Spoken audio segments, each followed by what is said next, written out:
మొదలైంది. ఇరాన్ పై అమెరికా మరోసారి భయంకరమైన దాడులకు పాల్పడింది. నిన్నటి వరకు డొనాల్డ్ ట్రంప్ అండ్ అటువైపు నుంచి ముస్తఫా ఖమేనీ ముందుగా శాంతి చర్చలకు మేము సిద్ధంగా ఉన్నామని ఒప్పేసుకున్నారు. ఆ తర్వాత 60 రోజుల పాటుగా శాంతిని నెలకొల్పుతాం, ఆ రకంగా ప్రతిరోజు ఓ డిస్కషన్ పెడదాం, మీ డిమాండ్స్ ఏంటి, మా డిమాండ్స్ ఏంటి, మనిద్దరం ఏ రకంగా పరిష్కరించుకోవాలి, దీనికి ఒక శాశ్వత పరిష్కారం ఇద్దామని చెప్పి మాట్లాడుకున్నారు. నిన్న ఒకానొక సిచ్యువేషన్లో ఇరాన్ ప్రెసిడెంట్ పెజెస్కియాన్ ఒక మీడియా సమావేశంలో మాట్లాడుతూ ఆయన డైరెక్ట్గా ఏమన్నారంటే, ఇక్కడ ఎన్ని రోజుల పాటుగా జరిగేటువంటి యుద్ధానికి ముగింపు పలకబోతున్నామని చెప్పుకొచ్చారు. కానీ ఇరాన్ పై అమెరికా మరోసారి మిసైల్ వర్షం కురిపించింది. దక్షిణ ఇరాన్లోని మిసైల్ లాంచ్ స్థావరాలపైన యుఎస్ భయంకరమైన దాడులు చేసింది. రాత్రి జరిగినటువంటి ఆ దాడులకు సంబంధించిన దృశ్యాలను ఒకసారి ఆర్టీవీ స్క్రీన్ పై చూద్దాం.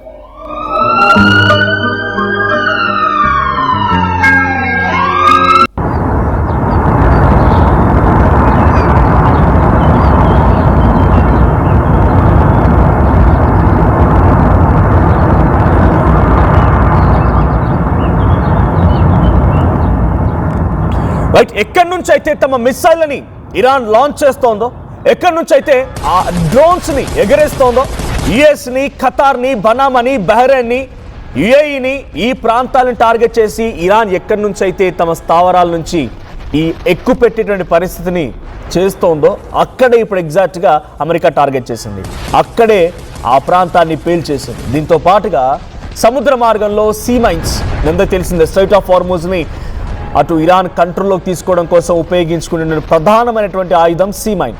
ఏ క్షణమైనా వాళ్ళ కనుసైగా వాళ్ళకి టోల్ కట్టకుండా ఎగిరిపోయేటువంటి ఆ నౌకల్ని పేల్చడం కోసం ఈ సీ మైన్స్ని వినియోగిస్తోంది. అయితే ఎగ్జాక్ట్గా ఇప్పుడు ఆ సీ మైన్స్ మొత్తం కూడా పెడుతున్న క్రమంలో ఆ బోట్ల పైన, ఆ నౌకల పైన డైరెక్ట్గా ఇరాన్ మిస్సైళ్ల వర్షం, ఇరాన్ పెడుతున్న క్రమంలో అమెరికా మిస్సైళ్ల వర్షం కురిపించింది.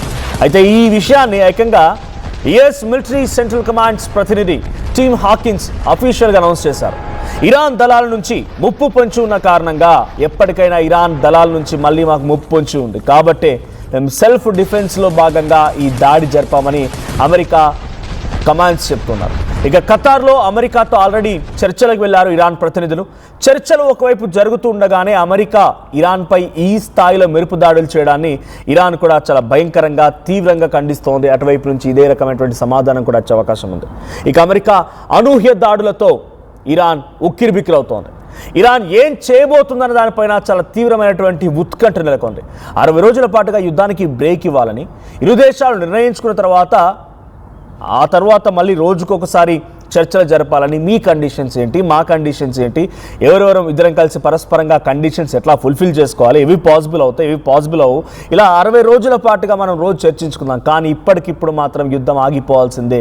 ఇది డొనాల్డ్ ట్రంప్ నుంచి వచ్చినటువంటి మాట. At the same time Iran president Pezeshkian and Mustafa Khamenei super leader నుంచి వచ్చినటువంటి మాట కూడా.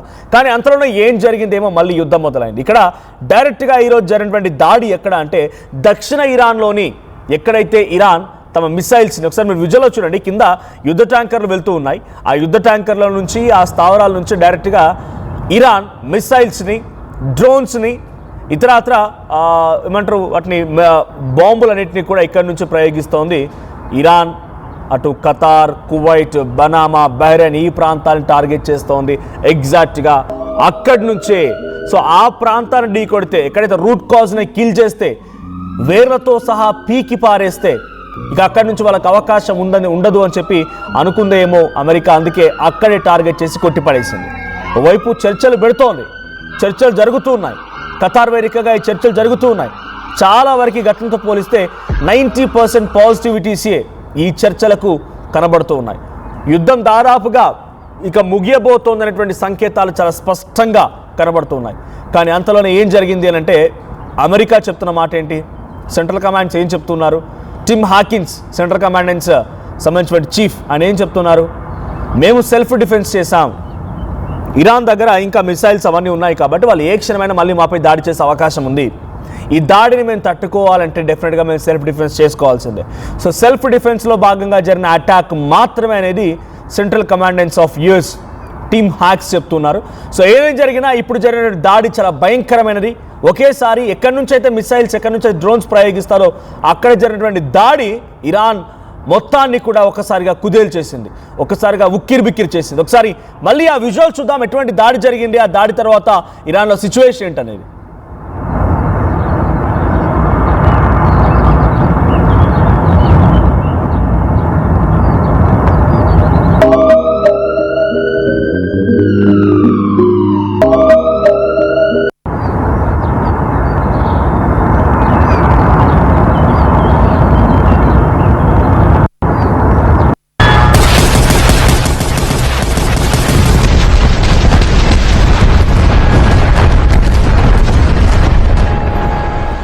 రైట్, చూస్తున్నారు కదా విజువల్స్, చాలా భయంకరమైన దాడి.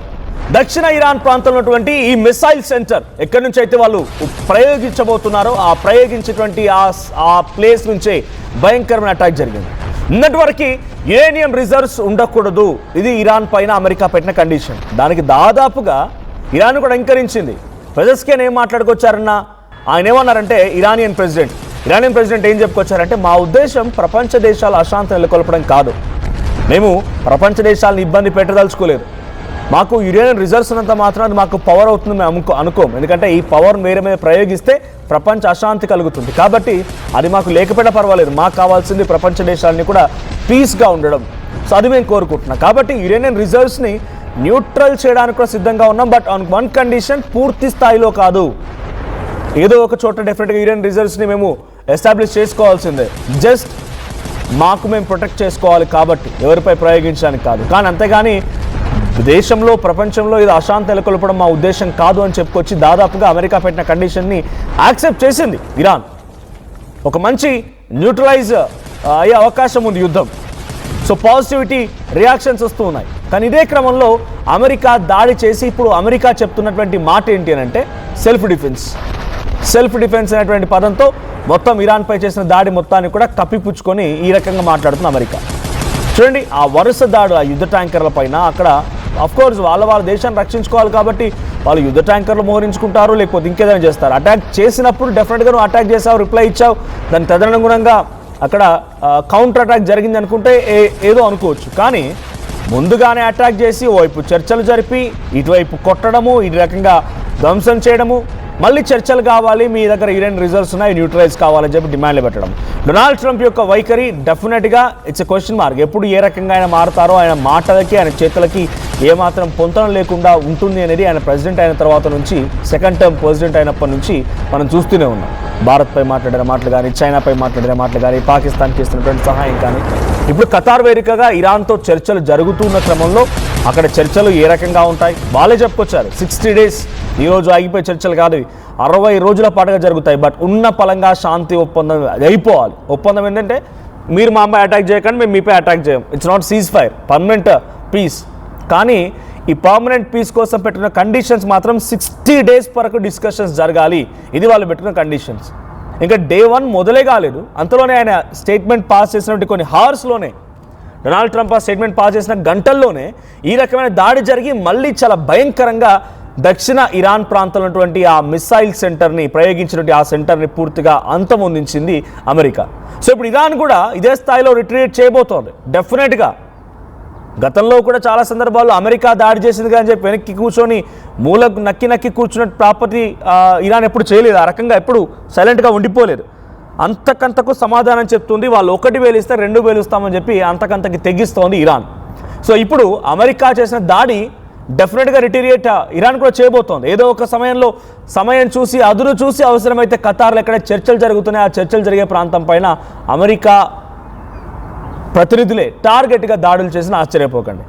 ఎందుకంటే ఇరాన్ సైలెంట్గా కూర్చునేలా కనిపించట్లేదు. మీరు దాడి చేస్తే మేము చేస్తాం, మీరు యుద్ధాన్ని ఆపండి మేము ఆపేస్తాం, మీరు అన్నదానికి సహకరిస్తున్నాం కదా, మీరు చెప్పిన మాట వల్ల వింటున్నాం కదా అని చెప్పి మాపై పదే ఇటువంటి అటాక్స్ చేస్తే ఊరుకోమని రకంగా ఇరాన్ కూడా సిద్ధంగా ఉంది. కాబట్టి ఏ క్షణమైన మళ్ళీ ఇరాన్ వైపు నుంచి ఆ యుద్ధం మరింతగా పెరిగే అవకాశం ఉంది. ఈ యుద్ధం ఆగుతుంది అనుకున్న ప్రతిసారి మళ్ళీ ఇంకా భయంకరంగా యుద్ధం జరుగుతూనే ఉంది. సో నిన్న రాత్రి జరిగినటువంటి ఈ దాడి ఇప్పుడు మళ్ళీ మిడిల్ ఈస్టర్న్ కంట్రీస్లో చాలా భయంకరమైనటువంటి పరిస్థితులకు దారితీసింది. సో ఆ పరిస్థితులు మరింతగా కొంత చెలరేగే అవకాశం, మరింతగా రెచ్చిపోయి రోజు రోజుకి ఇది పెరిగే అవకాశం కూడా కనబడుతోంది. ఇప్పుడు అమెరికా చర్చలు జరుపుతుందా, లేదు మళ్ళీ ఇరాన్ దాడితో ఇరాన్ వైపు నుంచి వచ్చేటువంటి ఆ రిటిలియేషన్ని కాపాడుకోవడం కోసం ఏదైనా ఇంకా డెఫినెట్గా గుంటనక్క వేషాలు వేస్తుంది అనేది చూడాల్సిన అవసరం అయితే ఉంది. ఇంకా స్ట్రైట్ ఆఫ్ హార్ముజ్ దగ్గర ఇరాన్ నౌకలు నిలిపివేస్తూనే ఉంది అమెరికా. స్ట్రైట్ ఆఫ్ హార్ముజ్లో అటు ఇరాన్ కూడా నౌకలు రానివ్వకుండా సీ మైన్స్ ఏర్పాటు చేయడానికి సిద్ధమవుతోంది. ఇదే క్రమంలో ఆ సీ మైన్ ఏర్పాటు చేసిన నౌకలపైన దక్షిణ ఇరాన్ పైన డైరెక్ట్గా అమెరికా అటాక్ చేయడం ఇప్పుడు ఇరాన్ జీర్ణించుకోలేకపోతుంది. ఏ క్షణమైనా ఒక భయంకరమైనటువంటి దాడి, ఒక చాలా పెద్ద మొత్తంలో దాడి ఇరాన్ వైపు నుంచి అమెరికాపై జరిగే అవకాశం కూడా ఉంది. హూఎవర్ కామెంట్ చేస్తున్న వాళ్ళు ఫాల్స్ అనేటువంటి విధంగా క్లెయిమ్ చేస్తున్న వాళ్ళు ప్లీజ్ అర్థం చేసుకోండి. Let know. అవగాహన లేకపోతే అవగాహన తెచ్చుకోండి. 1కి 10 సార్లు చెక్ చేసుకున్న తర్వాత ఈ వార్త మీకు అందించడం జరుగుతోంది. సో ఇన్ఫర్మేషన్ అబ్సల్యూట్ రాంగ్ అంట. ఇఫ్ ఇట్ ఆల్ నేను వెబ్సైట్ కూడా చెప్తున్నాను ఎక్కడి నుంచి అయితే నేను అంటే అఫ్కోర్స్ అక్కడికి సంబంధించి ఆ యుఎస్ సెంట్రల్ కమాండ్ ట్వీట్ నేను చూశాను. సో కానీ మీకు సోర్స్ అర్థం కావడం కోసం చెప్తున్నాను. నేను చూస్తున్న website Al Jazeera. If it all మీకు కావాలంటే ఎవరైతే కామెంట్ చేశారో మహేష్ అంట, చెక్ చేసుకోండి. కానీ మీకు తెలియక మీకు అవగాహన రాక ఇష్టం ఉన్నట్టుగా రాంగ్ అని చెప్తే మాత్రం ఏం చేయలేము. ఇప్పుడు అటాక్ జరుగుతోంది. ఈ అటాక్ సంబంధించి విజువల్స్ కూడా మీరు చూస్తున్నారు. ఇఫ్ ఇట్ ఆల్ నీడెడ్ ఒక్కసారి మీరు ఇరానియన్ డిఫెన్స్ ఫోర్స్ అనేటువంటి ఆ ట్విట్టర్ అకౌంట్ చూసినా, US central command and force అనేటువంటి ఆ ట్విట్టర్ అకౌంట్ చూసినా కూడా ఈ దాడికి సంబంధించిన విజువల్స్ కానీ అక్కడ జరిగిన సంఘటన కానీ మీకు కూడా అర్థమవుతుంది. So please do comment your opinion. ఇక్కడ అమెరికా మళ్ళీ తప్పటడుగు వేస్తుంది అనుకుంటున్నామా? ఈ యుద్ధం మరింతగా అమెరికా రెచ్చగొట్టాలనుకుంటోందా? మీ అభిప్రాయం ఏంటి? కామెంట్ చేయండి.